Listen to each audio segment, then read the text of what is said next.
안녕하세요. 저는 결혼한 지 25년 정도가 된 주부입니다. 그냥 문득 살아온 세월을 회상하다가 제 이야기를 한번 하고 싶어서 이렇게 사연을 보내게 되었어요. 지루한 이야기일 수도 있겠지만 들어주시면 감사하겠습니다. 제 부모님은 제 또래 친구들의 부모님에 비해 연세가 있으셨습니다. 저희 부모님은 저를 아주 늦게 낳으셨거든요. 어머니와 아버지, 두 분 모두 형태가 없는 사랑보다는 일에 대한 욕심이 많으신 분들이셨습니다. 공부하는 것을 좋아하시고 성취하시는 것에 보람을 느끼시는 것을 좋아하셨어요. 그 때문인지 두 분 다 결혼하는 시기를 놓치셨다가 늦게 결혼을 하셨어요. 결혼을 했을 당시에 어머니는 37살이었고 아버지는 40살이셨죠.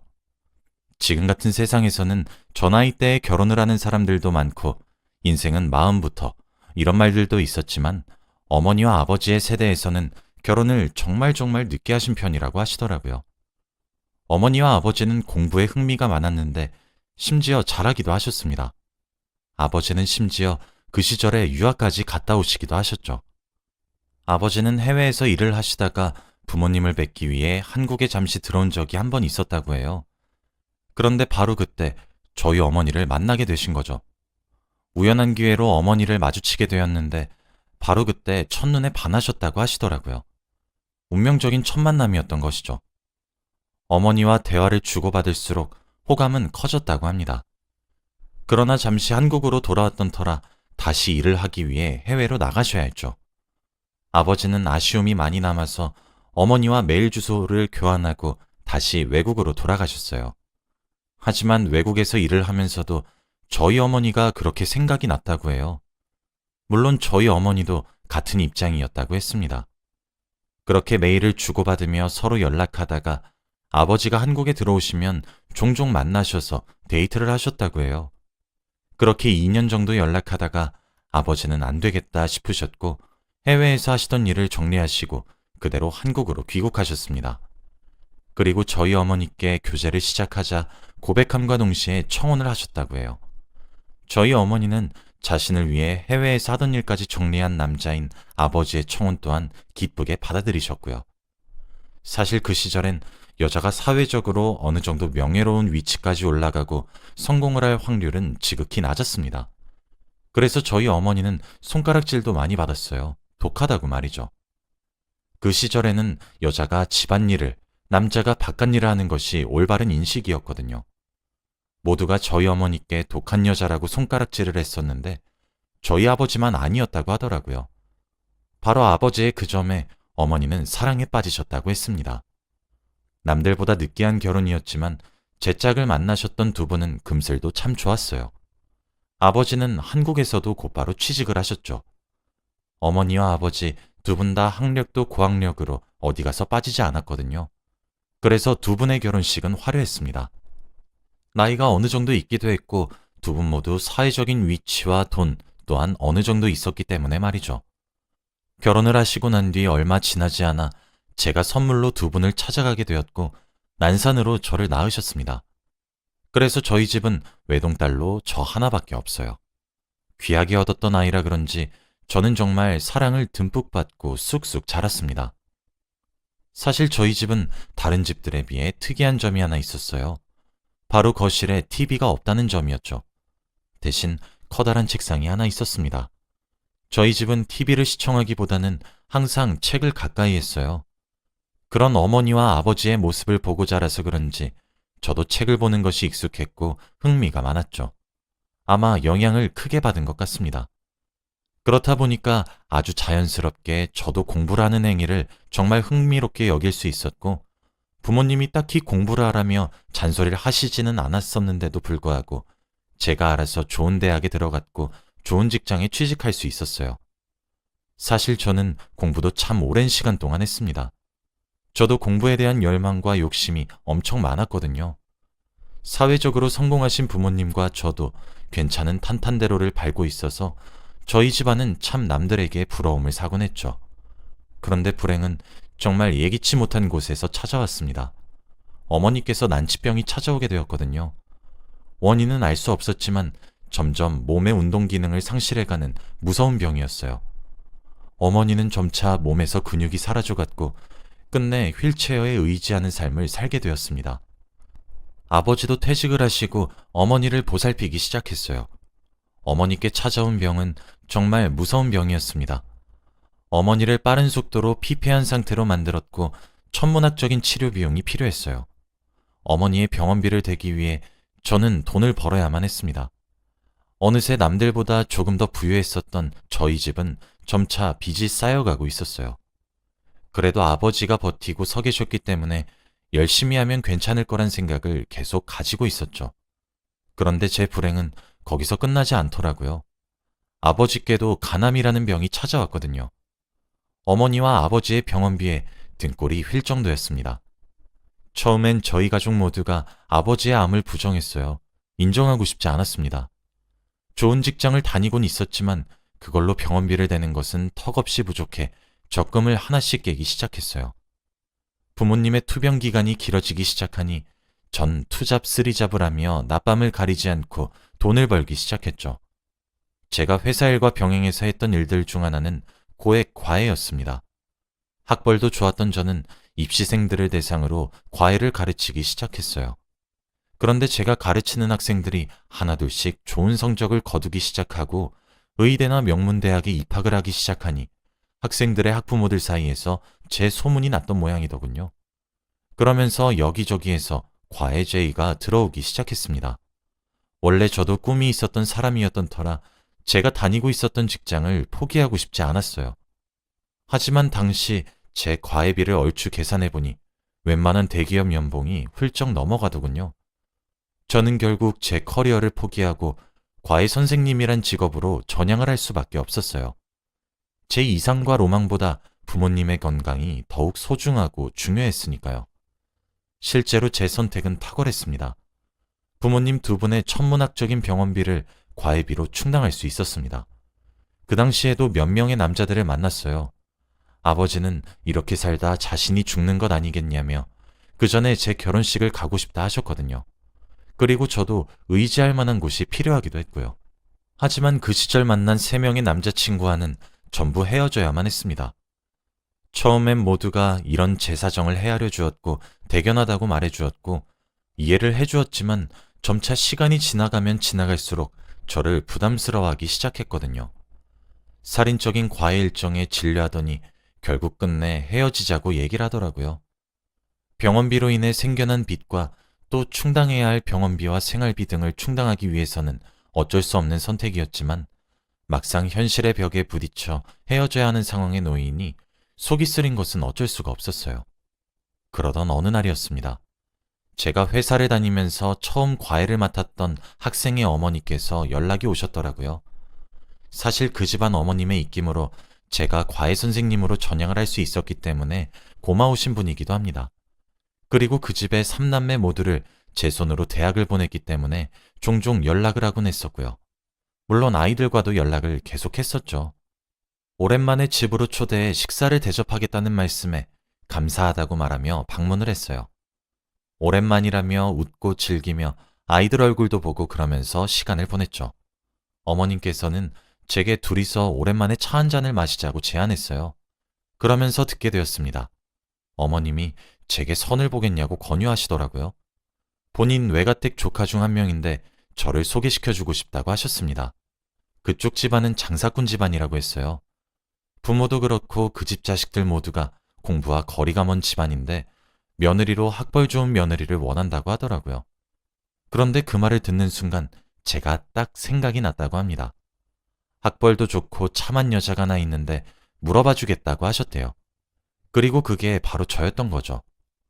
어머님께서 말씀하시길 대대로 장사를 하고 있었는데 사업이라고 하기엔 규모가 작고 장사라고 하기엔 규모가 크다고 했어요. 현재 그 사업을 물려받기 위해 일을 배우고 있다고 하더라고요. 그렇게 선을 보게 되었습니다. 첫인상을 보면서 바로 느껴졌어요. 저와 너무 다른 스타일이란 사실을 말이죠. 아무래도 사람을 상대로 장사를 하는 사람이다 보니 말도 능숙하게 잘하는 듯 했어요. 다소 거친 면이 없지 않아 보였지만 조심하는 것도 많이 느껴졌죠. 본인이 하는 일에 대한 자부심이 커 보였고 자존감도 정말 높아 보였습니다. 드라마에 나오는 남자 주인공처럼 센스가 엄청나진 않았지만 저를 배려해 주려고 노력을 하고 있다는 사실은 느껴질 정도였어요. 그렇게 몇 번 만남을 이어나갔습니다. 6번 정도 만났을까? 그 남자가 제게 결혼을 전제로 만나보자 하더군요. 본인은 부모가 결혼을 원하는 며느리상과 결혼을 하게 될 건데 이왕 그렇게 된다면 저랑 하고 싶다고 했습니다. 저는 그 말에 제 가정사를 전부 말했어요. 어머니는 난치병에 걸리셨고 아버지는 간암에 걸리셔서 병원비에 생활비를 충당하는 것도 바쁘고 집안에 빚이 얼마나 있는지도 말이에요. 그랬더니 그러더군요. 자신의 집은 돈이 많고 학력이 없고 제게는 돈이 없고 학력이 있지 않느냐고, 그렇다면 우리 서로서로 부족한 부분을 채워줄 수 있지 않겠냐고 했습니다. 자신과 결혼을 하게 된다고 하면 부모님의 병원비와 생활비를 책임지는 것을 떠나 저희 집의 빚 또한 갚아주겠다고 하더군요. 하고 싶은 공부가 있으면 지원도 끝까지 해줄 수 있다고 했습니다. 하지만 제게 며느리로서의 도리와 아내로서의 도리는 충분히 해달라고 하면서 말이에요. 자신이 느끼기엔 우리가 꽤 잘 맞을 것 같다는 생각이 들어서 이렇게 말을 하는 것이라고 했어요. 저는 고민해 볼 테니 시간을 조금 더 달라고 했고, 그렇게 2달 정도 고민의 시간을 가지게 되었습니다. 솔직히 흔들렸어요. 그렇게 그 남자와 결혼을 하게 된다면 사랑이 없는 결혼이 되겠지만 편안하고 안락한 삶을 살 수 있을 것 같더라고요. 제 결혼의 목표가 사랑하는 사람과 알콩달콩 살고 싶은 것이라면 그 목표를 위해 포기를 해야 하는 것들이 어느 정도 있을 거고, 사는 데에 경제적인 부분이 문제가 되어 그 부분을 해결해야 한다면 감수하고 포기해야 되는 부분도 있을 거란 생각이 들었어요. 제가 원하는 것이 뚜렷하다면 그 뒤에 수감되는 고통들을 감수하고 견디기가 더 나을 것 같더군요. 그리고 저는 더 이상 그렇게 무언가에 치이는 삶을 살고 싶지가 않았습니다. 무언가를 선택하면 그에 따라오는 것들은 반드시 있으니까요. 20대 후반의 나이부터 갑작스럽게 찾아온 불행의 연속에 지칠 대로 지쳤고 누군가가 내미는 도움의 손길을 뿌리치기가 힘들었습니다. 어차피 사랑으로 결혼을 해도 그 사랑이 몇 년밖에 가지 않다가 다들 우정으로 산다는데 죽기 전에 제가 가정을 꾸리는 모습을 보고 죽는 것이 꿈이라는 말을 하시는 부모님을 외면할 수도 없었죠. 어차피 사랑으로 결혼을 해도 그 사랑이 몇 년밖에 가지 않다가 다들 우정으로 산다는데 우정으로 시작해도 되지 않을까 하는 합리화를 하기 시작했어요. 죽기 전에 제가 가정을 꾸리는 모습을 보고 죽는 것이 꿈이라는 말을 하시는 부모님을 외면할 수도 없었죠. 그렇게 그 남자와 결혼을 하게 되었습니다. 제 상황이 막막한데 이런 집안의 자식을 며느리로 삼으려는 집안도 많이 없잖아요. 그렇게 10번도 채 되지 않는 만남 끝에 저희는 결혼을 전제로 만나게 되었고 만난 지 6개월 만에 결혼을 하게 되었습니다. 제겐 시댁이 생겼죠. 시어머니와 시아버지도 인자하셨습니다. 대대로 장사를 해오신 분들이라 조금 억세신 부분들은 많았지만 속정이 많으신 분들이셨죠. 저는 혼수를 해가지도 못했고 집을 해가지도 못했어요. 몸만 갔어도 다행일 정도였는데 제 남편은 빚까지 갚아주었죠. 그뿐 아니라 제 인생에 없을 수도 있겠다 싶을 정도의 화려한 웨딩드레스와 결혼 과정들은 저를 황홀하게 만들어 주었어요. 결혼 전 부부로서의 의무를 지키기만 해달라는 남편의 제안 역시 저는 잘 지켰고 그 대신 저희 부모님의 투병 생활을 조금 도와달라는 제 요청도 남편은 잘 지켜주었습니다. 남편과 결혼을 하고 살인적인 과외의 스케줄도 줄일 수 있게 되었어요. 그렇게 줄이고 싶어도 줄일 수 없었는데 참 아이러니했죠. 남편은 제가 하고 싶었던 공부에도 지원을 해주었어요. 관심사가 달라서 결혼 전엔 참 많은 걱정을 했었는데 막상 같이 살고 보니 재밌게 살 수 있더군요. 남편과 시댁 덕에 저는 마음 편하게 제 부모님을 모실 수 있게 되었고 잘 보내드릴 수 있게 되었습니다. 지금은 2분 다 돌아가시고 계시지 않아요. 하지만 남편이 저희 부모님의 투병 생활을 도와주지 않았다면 저는 많은 부분들이 제게 한으로 남았을 것이라 단언할 수 있습니다. 남편에겐 참 고맙죠. 어머니와 아버지의 임종을 지켜야 할 때에도 남편은 저희 부모님께 자기 걱정은 접어두고 괜찮으니 믿고 맡겨달라고 위로해 주기도 했어요. 그 말에 안심하시고 세상을 차례로 떠나가셨습니다. 남편과 시댁 어른들께서는 공부에 흥미와 재능이 없으셨을 뿐이지 며느리인 제 말도 귀 기울여 들어주시고 사랑해 주시더군요. 돈 보고 결혼하긴 했지만 세월이 지나고 저희 부부 사이에 아이도 생기고 나니 불나방처럼 뜨겁고 열렬한 사랑을 하진 못했지만 연탄불처럼 은은하고 오래가는 사랑을 할 수 있게 되더군요. 여유로움에서 느낄 수 있는 안락함이 참 좋았어요. 불같이 뜨거운 사랑도 있지만 편안하고 여유로운 사랑도 있다는 사실을 알게 되었습니다. 저는 결혼 이후에도 소수정예로 과외는 계속해왔어요. 학부모님들 사이에 소문이 많이 나기도 했죠. 남편은 그런 제게 작은 학원을 차려보는 것은 어떻겠냐고 하더라고요. 저희 동네에 영어와 수학을 가르치는 단과 학원을 하나 차리게 되었고, 지금은 제가 어엿한 원장의 자리에 앉아 있습니다. 남편이 장사꾼이긴 한 것인지 아니면 제게 가능성을 본 것인지 모르겠지만 학원은 성황리였어요. 제가 하고 싶었던 공부는 접어야 했지만 또 다른 제 적성을 찾았기에 접은 공부에 대한 미련이나 후회는 없습니다. 또 저는 결혼 후 딸과 아들을 하나씩 낳았어요. 알고 보니 시댁 자체가 손이 무척이나 귀한 집이었는데 제가 아이를 둘이나 임신해서 저를 복덩이처럼 대해주시더라고요. 제가 아이들을 가르치는 직업을 가지게 되어 그런지 저희 아이들도 하나같이 서울에서 내로라 하는 명문대학교에 입학해서 현재 딸은 졸업을 해서 좋은 곳에 취직을 해서 회사를 다니고 있고 아들은 지금 군대에서 전역한 지 얼마 되지 않았습니다. 지금 딸아이의 나이가 딱 제가 힘들어했을 시절 또래의 나이라 그런지 옛날 생각이 참 많이 나는 것 같아요. 며칠 전 남편에게 나랑 결혼해야 되겠다는 확신은 언제 든 거냐고 물으니까 제 가정 환경을 보고 그런 생각이 들었다고 하더라고요. 그렇게 불우하다고 느껴서 비관적으로 생각할 수 있는 환경에서도 어떻게든 제 꿈을 놓지 않으려고 하면서 가족들에게 희생을 할 수 있는 모습을 보면서 저와 결혼을 해서 자신의 미래를 맡기게 되면 어떤 불행이 저를 덮쳐도 헤쳐나갈 수 있겠다는 확신이 들었다고 하더라고요. 세상 사람 모두가 완벽할 수도 없는 노릇이고 서로 부족한 부분이 있으면 채워가면 되는 부분이라고 생각했기에 제 경제 환경이 하나도 흠이 되지 않았다고 합니다. 그 말이 제게 참 감동적으로 들렸어요. 그래서 결혼을 앞둔 사람들께 말하고 싶습니다. 사랑이 있으면 좋겠지만 부부 사이가 되기 위해 가장 필요한 덕목은 함께하는 미래를 배우자에게 맡길 수 있는가. 이 부분이 가장 중요한 것 같아요.